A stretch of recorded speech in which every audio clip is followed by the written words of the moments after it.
سورۃ الاخلاص قرآن حکیم کی عظیم ترین سورت، جس کو حضور نے فرمایا ثلث قرآن، تہائی قرآن کی مساوی ہے۔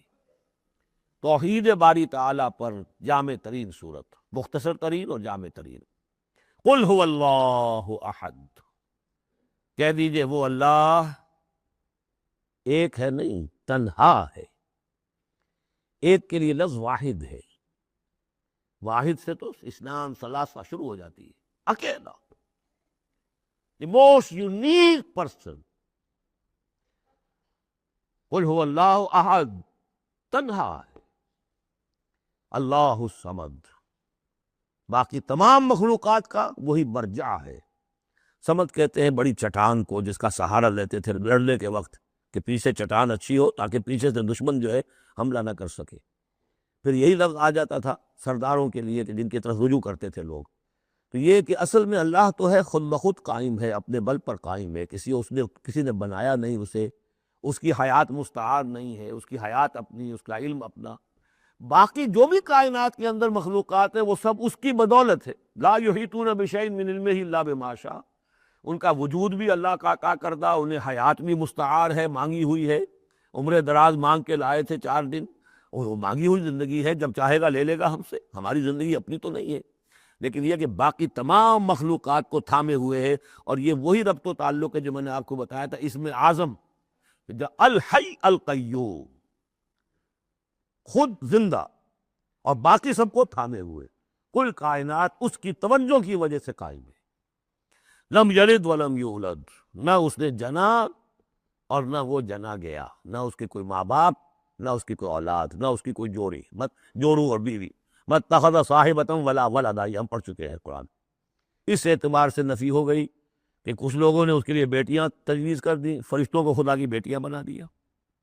کچھ لوگوں نے جو ہے اس کے لیے بیٹے بنا دیے، حضرت مسیح کو بنا دیا، اور حضرت عزیر علیہ السلام کو بنا دیا یہودیوں نے، سب نے نہیں، کچھ ان کی فرقوں نے، وغیرہ وغیرہ۔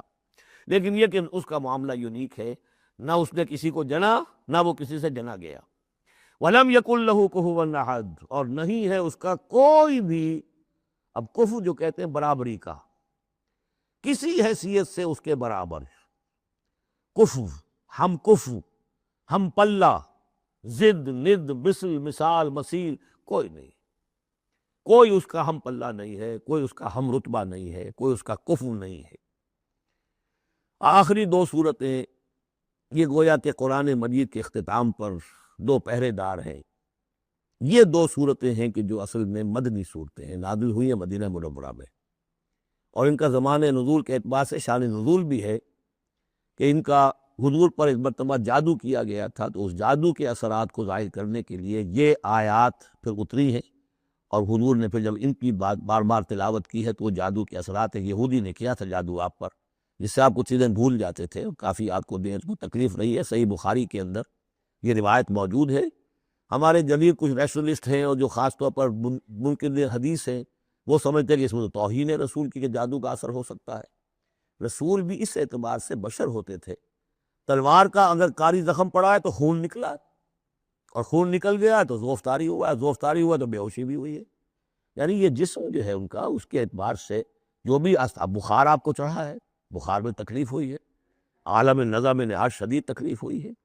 تو اس حوالے سے یہ نہ سمجھیے کہ وہ بشریت کے جو لوازم ہے وہ ختم ہو جاتے ہیں، لیکن اللہ تعالیٰ کی طرف سے انہیں ایک مقام ملا ہے، ایک عصمت ملی ہے، ایک بزرگی ہے، وہ اپنی جگہ پر ہے۔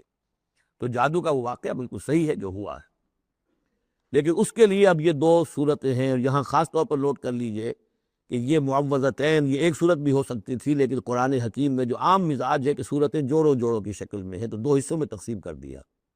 اور اس کی تقسیم کیا ہے؟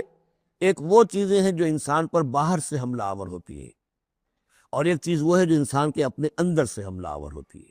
ان دونوں کو 2 علیحدہ چیزوں میں رکھ کر اور سکھایا گیا ہمیں کہ تم ہمیشہ اللہ کی پناہ طلب کرتے رہا کرو ان چیزوں کے اثرات سے، ان چیزوں کے اثرات بد سے اپنے آپ کو بچانے کے لیے۔